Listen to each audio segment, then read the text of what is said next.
একদিন হঠাৎ বাড়িওয়ালা এসে আমায় বললেন, হ্যাঁ মশাই, দাঙ্গার পর থেকে আমার এই বাড়িখানা খালি পড়ে আছে। এই অঞ্চলে আর কোনো হাঙ্গামা নেই, অথচ এমন চমৎকার বাড়ি, তো লোকে এখনো কেউ যে এখানে বাস করতে ভয় পায়। আমিও তা বুঝে উঠতে পারি না কেন। আমি বাড়িটিকে নিচ থেকে উপরতলা অবধি দেখলাম, তারপর বললাম, বাড়িখানা আমার পছন্দ হয়েছে। আমি মিথ্যা ভয় পাওয়ার লোক নই, আর আমার কাছে বন্দুক আছে।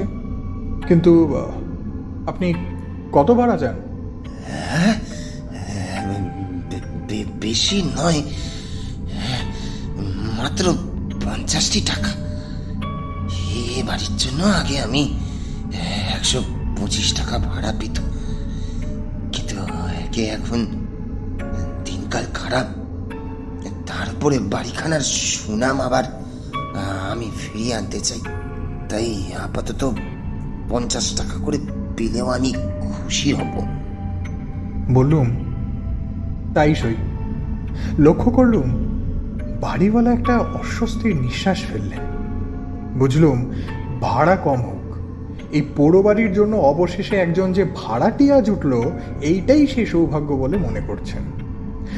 লোকটার দেহ হাড় জিরজিরে, আর কথা কইতে কইতে সে ক্রমাগত হাঁপাচ্ছিল, পুরনো কোনো হাঁপানি রোগীর মতো।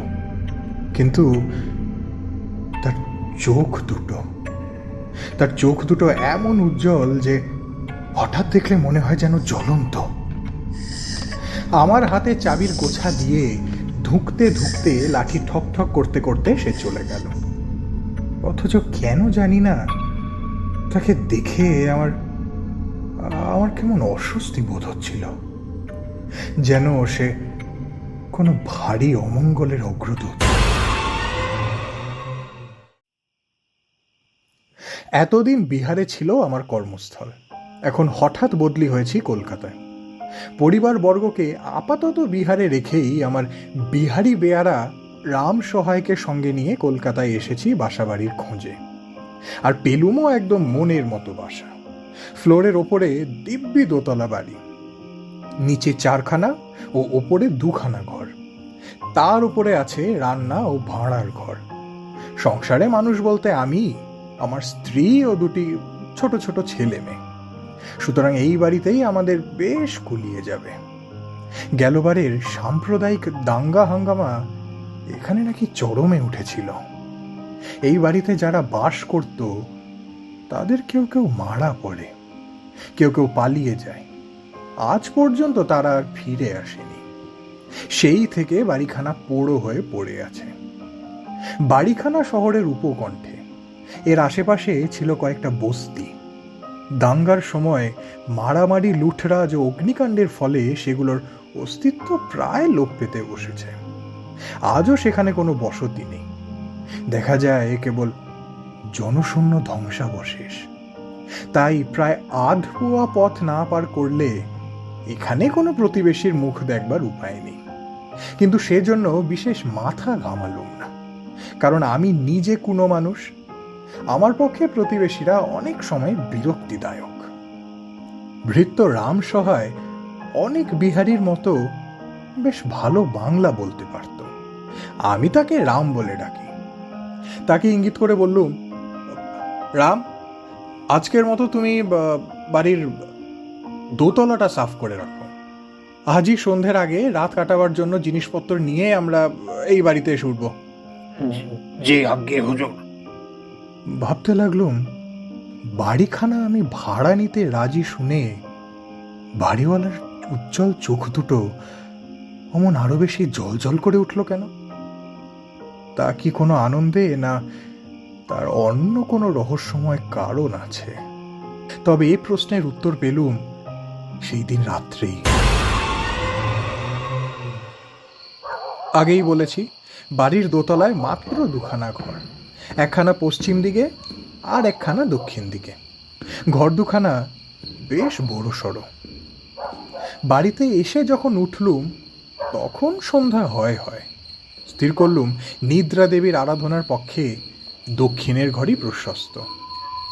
নির্জন পল্লী, নিরালা সন্ধ্যার নিস্তব্ধ বাড়ি নিজেদের পায়ের আওয়াজ চারিদিকে প্রতিধ্বনিত করে তুলল, ঠিক যেন আরও কেউ কেউ পদচালনা করছে আমাদের সঙ্গে সঙ্গে। অনেক দিনের খাঁ খাঁ করা পোড়ো বাড়ি, তাই এরকম ভ্রম হওয়া স্বাভাবিক। এই মিথ্যে ভ্রমটা মনের ভেতর থেকে মুছে ফেলবার চেষ্টা করলুম, কিন্তু পারলুম না। বারবার তবু মনে হতে লাগলো এ বাড়িতে আমরা ছাড়া আরো কাদের অস্তিত্ব আছে। এখনো তারা অদৃশ্য বটে, কিন্তু যে কোনো মুহূর্তে হতে পারে দৃশ্যমান। এমন বাড়িতে এই ধারণার কোনো অর্থ হয় না। আমি ভীতু নই, ভূতও মানি না, তবে ভূতের গল্প শুনেছি অনেক, কিন্তু কখনো দেখিনি এবং দেখবো বলেও বিশ্বাসও করি না। হয়তো মানুষের মনের ওপরে কাজ করে কোনো কোনো স্থানকালের বিশেষত্ব, অসম্ভবকেও তখন মনে হয় সম্ভব। তবে নির্বাচিত ঘরে ঢুকবার আগে বেশ মুশকিলে পড়ল। দক্ষিণ দিকের জানলা খুলে দিতেই মন উঠল শিউরে।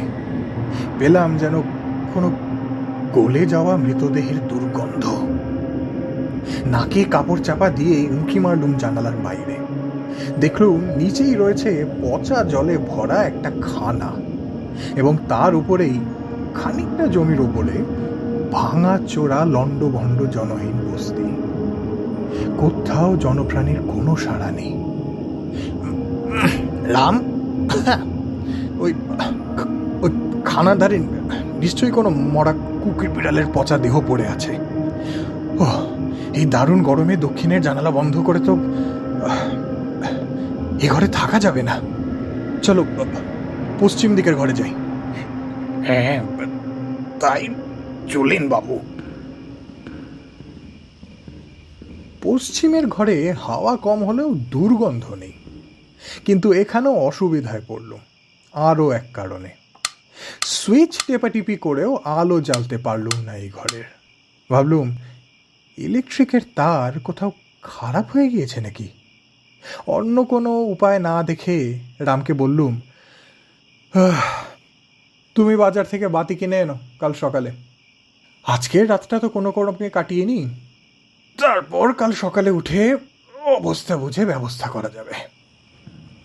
সামনের ঘরে তাও বাতি ছিল, তাই তেমন কিছু বুঝিনি।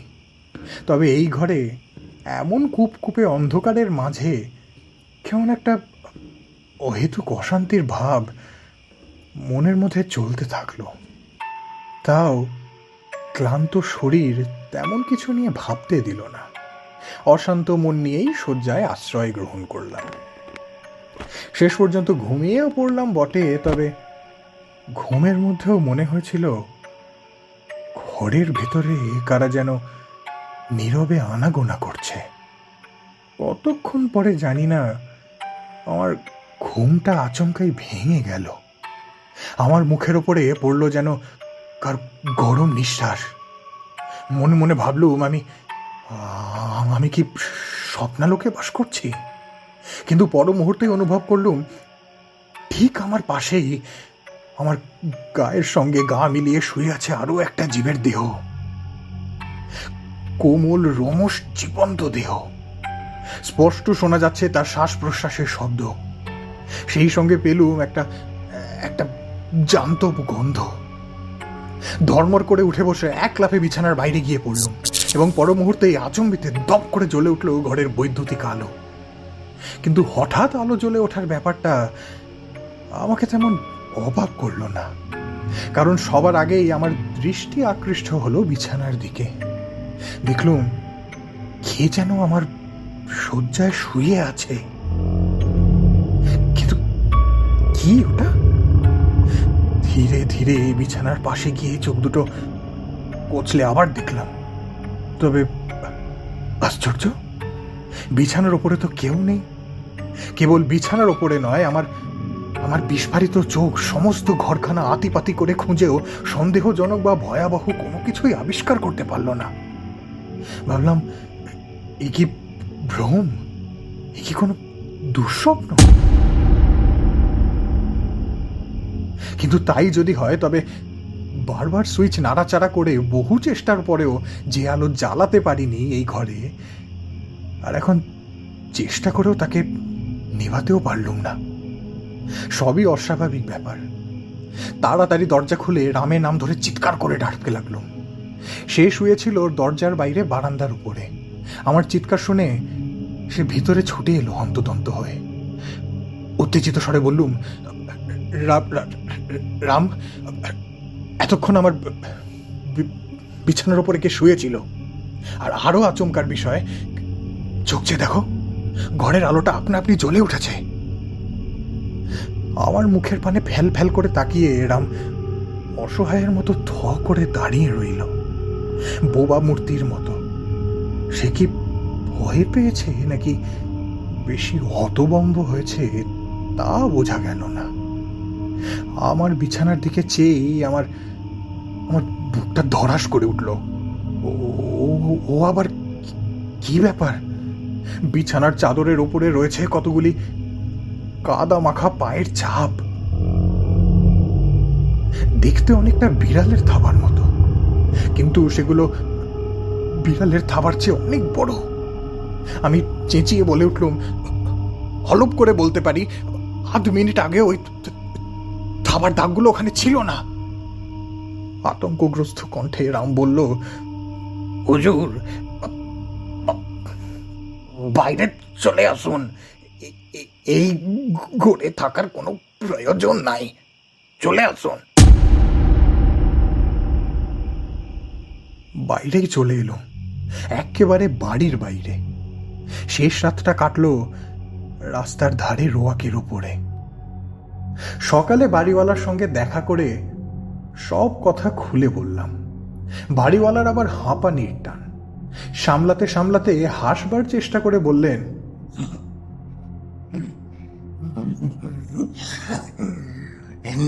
মিছেই ভয় পেয়েছেন। ঘরের ভিতরে ভাম ভাম এসেছিল।